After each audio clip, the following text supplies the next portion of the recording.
Ang kwento ay nagpapatuloy sa dalawang napakahalagang tanong. Ano ang mga nagniningning na mata sa likod ng Hola, at anong panganib ang maaaring ihatid ng militar sa mga bagong recruit na walang kamalay-malay?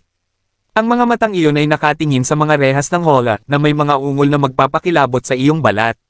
Sa masusing pagsisiyasat, habang nasanay ang mga mata sa dilim ng Hola, nakita ng mga recruit ang mga halimaw na may malalaking pangil at mabalahibong balat. Ang Hola ay puno ng mga aso. Ngunit hindi lang ito basta mga aso, sila ay isang uhaw sa dugo at nakakatakot na lahi. Natakot ang mga recruit, dalawa sa kanila ang mabilis na nagtago sa likod ni Kim Min-jun, habang ang isa pa ay natamba sa lupa. Siyempre, hindi ganito ang tingin ni Min-jun sa mga aso. Sa halip nakita niya ang mga ito bilang nakakatuwang mga tuta at wala siyang takot sa kanila. Sumigaw ang tenyente sa mga recruit, nagtatanong kung natatakot ba sila sa mga aso. Sinabi niya pagkatapos na ang mga ito ang mga halimaw na kanilang haharapin sa loob ng nagbabagong dungeon. Lalo pang natakot ang mga recruit. Inutusan sila ng tenyente na bumuo ng mga grupo na may 4 na tao bago sila pumasok sa nagbabagong dungeon. Ang layunin ay talunin ang kahit isang halimaw, at pagkatapos ay makalabas ng dungeon upang patunayan ang kanilang halaga bilang mga sundalo ng Hunter Corps sa hinaharap. Nagbigay siya ng kaunting pananalita para palakasin ang kanilang loob at medyo tinaas nito ang kanilang morale. Sinabi rin niyang maghanda na sila dahil tila may matatanggap silang bagong armor para sa misyon na ito. Isa sa mga instructor ay humiling sa mga recruit na dumaan ng paisa-isa at kunin ang kanilang eksklusibong safety suit ng Hunter Corps na tinatawag ding Mid-2. Ang suit na ito ay mukhang isang piraso ng armor, kumikinang sa pilak, na may matibay at mabigat na panlabas, halos katulad ng steel chassis. Ngunit ang tanging layunin ng armor na ito ay protektahan ang nagsusuot nito. Magaspang itong ginawa at medyo matigas pati na rin mabigat. Ang mga recruit ay medyo nag-aalinlangan tungkol dito, iniisip kung maaaring mas matibay pa ang ibinigay ng Hunter Corps. Hindi rin gusto ni Min-jun ang armor na ito. Nakakaramdam siya ng pagkasuklam habang suot ito, alam na malamang ay ginamit na ito ng daan-daang beses ng mga naunang batch ng sundalo. Dahil ang armor na ito ay nagkakahalaga ng halos 50 milyon sa Koreanong pera, tinanong niya ang tenyente kung maaari niya itong haborin kaagad pagkatapos niyang mabilis na talunin ang mga aso.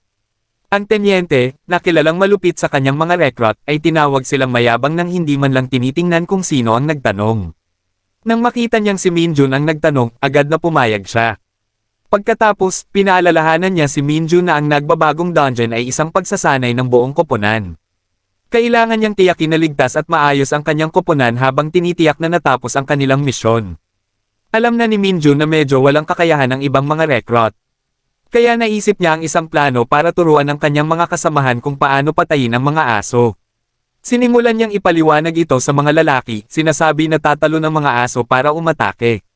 Kapag ginawa nila ito, dapat nilang dakmain ang mga aso sa kanilang mga paa at baliin ang kanilang mga likod. Patuloy niyang sinabi na kung hindi mamamatay ang mga aso mula doon, dapat nilang tiklupan ang kanilang mga likod sa kabaligtaran direksyon at pagkatapos ay hatiin sila sa 2 piraso. Ang mukha ni Min-jun ay puno ng kasiyahan habang binibigay ang madugong detalye ng kanyang plano. Ngunit ang mga mukha ng mga recruit ay walang ibang ekspresyon kundi pagkabagot at pagod na sa pagkamayabang ni Min-jun. Sumigaw ang tenyente para palayain ang mga aso, at binuksan ng instructor ang pintuan ng Hola.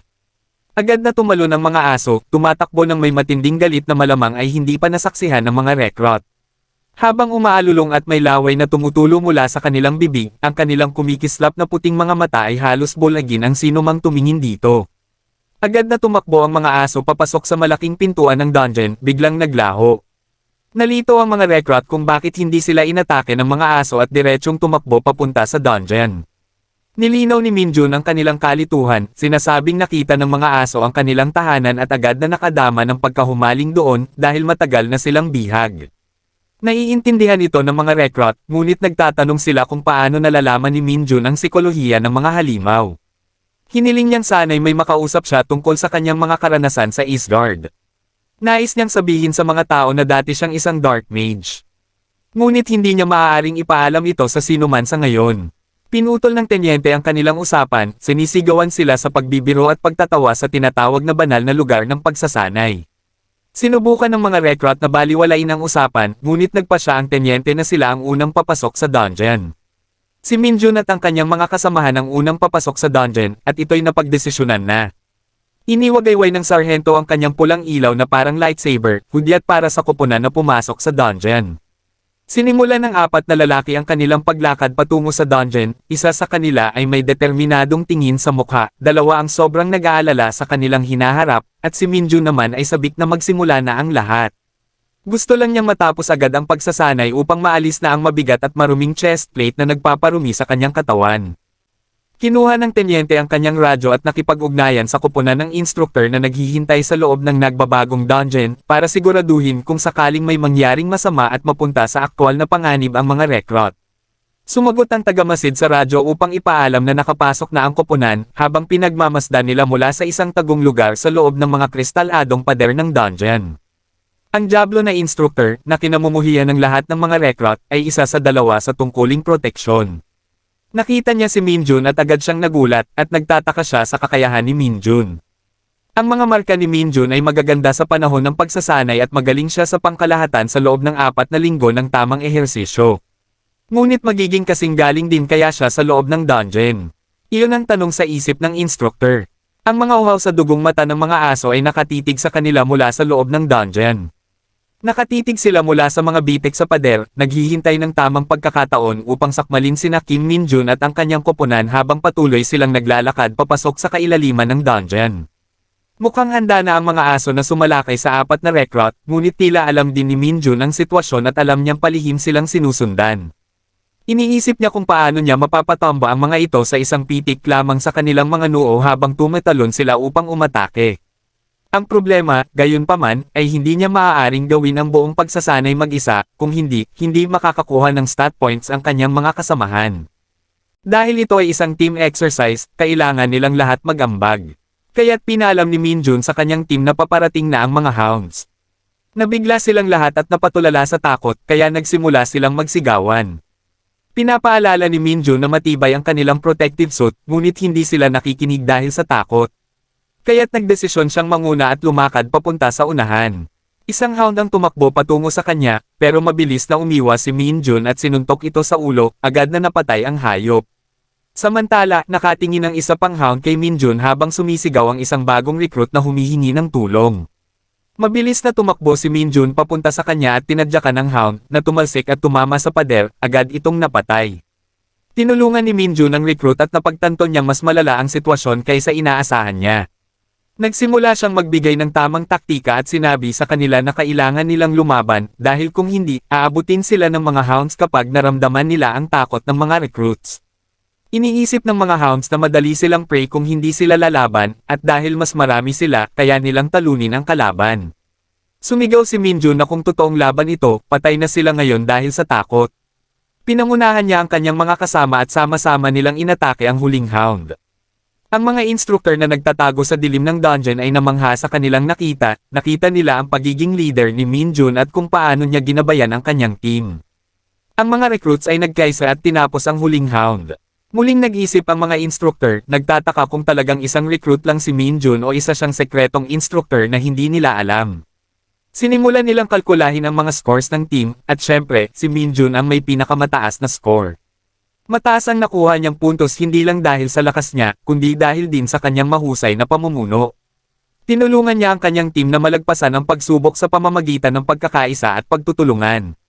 Ang natitirang miyembro ng squad ni Minjun ay nakakuha ng katamtamang mga score. Nagdiwang ang squad at huminga ng maluwag, alam nilang nalagpasan nila ang pinakamalaking hamon nila sa ngayon. Lumabas mula sa pagtatago ang mga instructor at sinabihan sila na magaling ang kanilang ginawa. Ngayon, ang kailangan na lang nilang gawin ay sundan ang mga instructor pabalik sa labasan. Nagtataka si Minjun kung bakit may mga instructor doon at tinanong niya sila kung makakakuha siya ng vacation pass o mataas na score. Pinagtatawanan niya ang mga ito, sinasabing mahal na mahal nila ang mga recruits pero nagpapakitang tapang lang. Patuloy ang masayang usapan habang papunta sila sa gate. Biglang umalog ng malakas at nag-alala sila na baka lindol ito. Pinaliwanag ni Minjun sa mga recruits na nagbabago lang ang dungeon kaya't walang dapat ipag-alala. Ngunit nagsimulang magpanik ang mga instructor at nagulat ang mga recruits nang makita nilang unti-unting sumasara ang pinto ng dungeon. Nataranta ang mga recruits habang patuloy na nagsasara ang pinto ng dungeon. Sinubukan ng mga instructor na kontakin ang tenyente gamit ang radyo nila pero tila patay na ito dahil sa mabilis na pagbabagong naganap sa dungeon. May higit sa isang buwan pa bago magbago ang istruktura ng dungeon, ngunit tila nagkaroon ng di inaasahang pangyayari na nagbago ng lahat. Nagpa siya ang mga instructor na huwag munang mag-isip ng masama at dalhin ang mga recruit sa isang ligtas na lugar para pansamantalang magtago.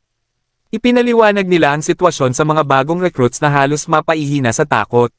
Sinabi nila na maghihintay lang sila ng isang oras at tingnan kung magbubukas ang pinto, ayon sa kanilang manual, at pinayuhan silang huwag mag-alala. Naghinga ng maluwag ang mga recruits nang sabihin ng instructor na malamang na sinusuri na ng Hunter Corps ang sitwasyon mula sa labas at tiyak na gagawa ng tamang hakbang ang tenyente para mailigtas sila. Samantala, alam ni Minjun na sinusubukan lang nilang pakalmayan ang mga recruits dahil hindi sila magsasagawa ng training exercises dito kung alam nilang may posibilidad na mangyari ang ganitong di inaasahang sitwasyon. Naintindihan niya na kakaiba ang nangyayari at ang sitwasyon na ang exit ay ganap na nasarhan ay tiyak na isang masamang senyales. Nagtataka si Minjun kung ang dungeon ay naging isang enclosed dungeon at kung ganoon nga magiging mas mahirap itong talunin. Ngunit alam ni Minjun na magagawa niyang siguraduhin ang kaligtasan ng lahat dahil naroon siya. Sinubukan ng mga instructor na mag-usap ng pribado tungkol sa kanilang sitwasyon, ngunit napagpasyahan nilang pumunta sa ibang lugar para mag-usap. Sa kanilang pribadong usapan sa isang sulok, sinabi ng isang instructor sa isa pa na ang dungeon ay naging isang enclosed dungeon, na ikinagulat ng isa pang instructor na hindi alam iyon kahit na isa siyang instructor sa kilalang Hunter Corps. Ipinaliwanag niya kung paano gumagana ang enclosed dungeons. Ang isang transformative dungeon ay nagiging enclosed dungeon lamang kapag may pumasok na outsider dito. Ang pagpasok nila sa espasyong ito ang naging dahilan ng pag-transform nito sa isang enclosed dungeon, at ang tanging paraan para makalabas sa enclosed dungeon ay talunin ang bawat halimaw na nasa loob nito. Kaya't ngayon, may ilang bagay na kailangang harapin ng ating mga bayani, isang bungkos ng halimaw sa isang maze-like dungeon, kasabay ng katotohanan na hindi sila matutulungan mula sa labas. Ipinahayag ng mga instructor sa mga recruits ang sitwasyon, at ngayon ay tense na silang lahat. Kailangan nilang tapusin ang dungeon bilang 4 na recruits at 2 instructor, at kailangan nilang gawin ito ng mag-isa nang hindi alam kung anong mga halimaw ang lilito. Ang malas pa rito, hindi ganap na handa ang mga instructor para harapin ang isang enclosed dungeon, kaya't kailangan nilang gamitin ang anumang meron sila at magpatuloy sa paglalakbay. Alam ng head instructor na mapapahamak siya kahit isang goblin lang ang lumitaw dahil aabutin siya ng hindi bababa sa 10 minuto para mapabagsak ang isa sa mga iyon. Ang tanging plano na naiisip niya ay gamitin ang mga protective suits na suot ng mga recruits bilang proteksyon. Pinag-iisipan niyang gamitin sila bilang Mitchell, ilagay ang mga recruit sa unahan at talunin ang mga halimaw habang nasa loob sila ng dungeon. Ngunit nararamdaman niya ang responsibilidad para sa kanila, alam ang matinding pagsasanay na pinagdadaanan nila at ang tiwalang ibinibigay nila sa kanya, at hindi niya magawang ipagsapalaran ang kanilang buhay. Hindi kakayanin ng kanyang konsensya na gawin iyon. Natatakot ang mga recruits, pero patuloy silang sumusunod sa mga instructor. Ngunit naramdaman ni Minjun na may hindi tama, kaya't lumingon siya sa isang instructor. Napansin ito ng head instructor at nagsimulang magtanong kung ano ang nangyayari. Pagkatapos, lahat sila ay tumingin sa isa pang instructor na tila hirap sa paghinga. Nagsimulang bumagsak ito sa sahig, may makapal na bula na lumalabas mula sa kanyang bibig. Tumakbo ang head instructor papunta sa kanya, ngunit siya rin ay bumagsak sa sahig. Pareho silang may bula sa bibig at nawala ng malay. Tumakbo si Minjun papunta sa kanila, tiningnan ang mga instructor at sinabing hindi ito malubha, hinimatay lang sila. Naalala niyang naamoy niya ang isang pamilyar na amoy, kaya't binuhat niya ang mga instructor at itinapon sa mga recruits, sinabihang suluhin sila. Iniwan niya ang mga instructor sa pangangalaga ng kanyang mga kasama at sinabihang huwag siyang sundan. Inutusan niya silang manatili malapit sa exit at huwag pupunta kahit saan. Nagsisigawan sila na bumalik siya habang pumasok siya sa mas malalim na bahagi ng dungeon. Mabilis na tumakbo si Minjun papasok sa dungeon. Bumabaha ng excitement, nauunawaan niya na may nangyayari. Sa kanyang internal monologue, ipinaliwanag niya ang nangyari. Ang mga instructor ay hinimatay dahil sa presensya ng demonic energy na hindi niya inasahang matagpuan sa Earth. Ito ay isang bagay na kahit ang mga taga-Asgard ay kailangan ng proteksyon laban dito, at ang mismong pag-iral nito ay napakadelikado para sa mga karaniwang tao. Ngunit ito ay umiiral sa lupa, at iyon ay magandang balita para sa isang madilim na salamangkero tulad ni Kim Minjun. Ipinaliwanag niya na ang demonic energy ay parang charger para sa isang patay na cellphone pagdating sa mga madilim na salamangkero tulad niya. Tumakbo siya ng mas malalim sa dungeon at nagsimula na siyang makita ang pinagmula ng sobrang siksik na demonic energy. Ito ay nagdala ng higit pang kasiyahan sa ating bayani na hindi na makapaghintay na makita ang tunay na antas ng kanyang haharapin. Gayunpaman, nang siya'y makarating na sa pinakamalapit na kanyang magagawa, wala siyang nakita o narinig man lang. Walang iba kundi ang kawalan ng katahimikan na nakatingin sa kanya sa pamamagitan ng kumikinang na mga lilang kristal sa loob ng nakasarang dungeon na iyon. Hindi niya makita ang kahit isang bakas ng anumang halimaw sa paligid niya. Ngunit ang kailangan lang niyang gawin ay tumangala. Ang amoy ng demonic energy ay nagtulak sa kanya patungo sa kanyang biktima. Sa wakas, natagpuan ni Kim Min-jun ang isang karapat-dapat na kalaban, isang halimaw na amoy ng demonic energy. Nakita niya ang isang malaking alpha hound na pulsating ng lila dahil sa sobrang dami ng demonic energy na nasa loob nito. Mayroon itong 4 na mata, kumikislap na lila na may aura ng demonic energy na nakapalibot sa katawan nito. Ang mga ngipin nito ay kasinlaki ng mga kutsilyo at mga kuko na mas matalim pa sa mga patalim. Ito ay isang tunay na labanan at isa na matagal nang inaasam ni Kim Min-jun. Hindi niya inasahan na makaharap ang Dark Hound sa loob ng nakasarang dungeon na ito, kaya't ito'y tiyak na isang kaaya-ayang sorpresa para sa ating bayani. Alam mo ba, ang mga Dark Hounds ay lubos na kakaiba sa mga karaniwang hounds, at nakaharap na ni Kim Min-jun ang isang ito noon pa. Noong 1 taon pa lamang siya sa Eastgard, una niyang naranasan ang pagkaharap sa halimaw na ito. Hindi pa niya nakita ang ganoong katikot-takot na bagay noon, at siya'y bago pa lamang at wala pang sapat na kakayahan para labanan ang ganoong kalaki na halimaw, kaya muntik na siyang mamatay noon. Ngunit iba na ang sitwasyon ngayon. Si Kim Min-jun ay hindi na ang bagong recruit, siya na ang huling raid boss. At siya'y higit pang natutuwa na makita ang isang pamilyar na mukha. Nagdesisyon si Kim Min-jun na harapin ng diretso ang Hellhound na ito. May buong kumpiyansa sa kanyang mga kakayahan bilang isang madilim na salamangkero at mangangaso, alam niyang kaya niyang talunin ang maruming nilalang na ito. Ang halimaw ay nakabitin sa kisame, nakatingin sa ating bayani, at nagdesisyon itong lusubin siya. Inihanda niya ang kanyang kamao. Ginamit niya ang kanyang kamao sa eksaktong parehong paraan kung paano niya inihanda ito para suntukin ang redstone bago siya sumama bilang recruit sa Hunter Corps. Ang ngiti sa kanyang mukha ay nagagalit sa halimaw na agad na lumusab sa kanya sa unang pagkakataon. Nagpasalamat siya sa halimaw para sa pagkain habang itinutulak niya ang kanyang braso sa isang napakabilis na suntok na nagpalipad sa halimaw sa pinakamunting kontak sa balahibo nito. Namatay ang halimaw, at ang napakaraming demonic energy na nakakulong sa loob ng katawan nitong halimaw ay nagsimulang bumuhos palabas. Siyempre, sinamantala ni Kim Min-jun ang pagkakataon na ito upang sumipsip ng mas maraming demonic energy hanggat maaari. Sinisipsip ang bawat patak ng demonic energy na nasa loob niya. Gayunpaman, ang amoy ng dugo ng halimaw ay nasa hangin pa rin, at ito'y kasing nakakasuklam tulad ng naaalala ni Min-jun. Ang dugo ng halimaw sa kanyang kamay ay lason, dahil nalaman na ang pagpatay sa mga Dark Hounds ay mahirap dahil sa kanilang lason na dugo, na maaaring magdulot ng pagkabulok ng balat ng sinumang tao sa agarang kontak. Tinititigan ni Min-jun ang kanyang kamay, ang kanyang mabutok na kamay na natatakpan ng dugo ng halimaw. Ngunit kung may isang bagay tayong alam tungkol sa mga madilim na salamangkero, maaaring ito'y ang katotohanan na wala sa mga nakal-alasong epekto na ito ang umuubra sa kanila. Hindi sila masasaktan ng lason ng isang Dark Hound, tulad ng demonic energy na nagpapalakas sa kanila sa halip na saktan sila. Pinigan ni Min-jun ang halimaw sa lahat ng demonic energy nito. Isang pagkain na matagal na niyang hindi natitikman. Gayunpaman, iniwan siya ng buong pangyayaring ito na nag-iisip ng ilang bagay, at ang mga bagay na iyon ay lubos na nakagugulo sa kanya. Nagtataka siya kung paano ang isang Dark Hound, isang halimaw na karaniwang matatagpuan lamang sa Eastgard, ay napunta sa lupa, sa loob ng isang nakasarang dungeon pa. Palagi niyang iniisip ang ideya na ang mga halimaw sa lupa ay maaaring magdala ng demonic energy. Ngunit dahil ang mga instructor ay ganap na hindi handa para rito. Sigurado siya na ito ang unang pagkakataon na nangyari ang ganitong bagay. Huwag nang banggitin. Wala siyang nakitang kahit isang tala tungkol sa demonic energy sa alinman sa mga manual sa pagsasanay o sa edukasyon ng halimaw sa training center. Siyempre, ang posibilidad na ang isang halimaw na kasing bobo ng isang Dark Hound ay magawa ang interdimensional na paglalakbay ng mag-isa ay walang tsansa na mangyari. Talagang naguguluhan si Kim Min-jun, ngunit mayroon siyang teorya. Naniniwala siya na tanging isang madilim na salamangkero na kasing lakas niya ang maaaring makagawa ng ganitong bagay, at marahil ang isang banal na makakapaggamit ng kapangyarihan ng mga Diyos ay magagawa iyon. Walang ibang makakagawa ng ganitong bagay.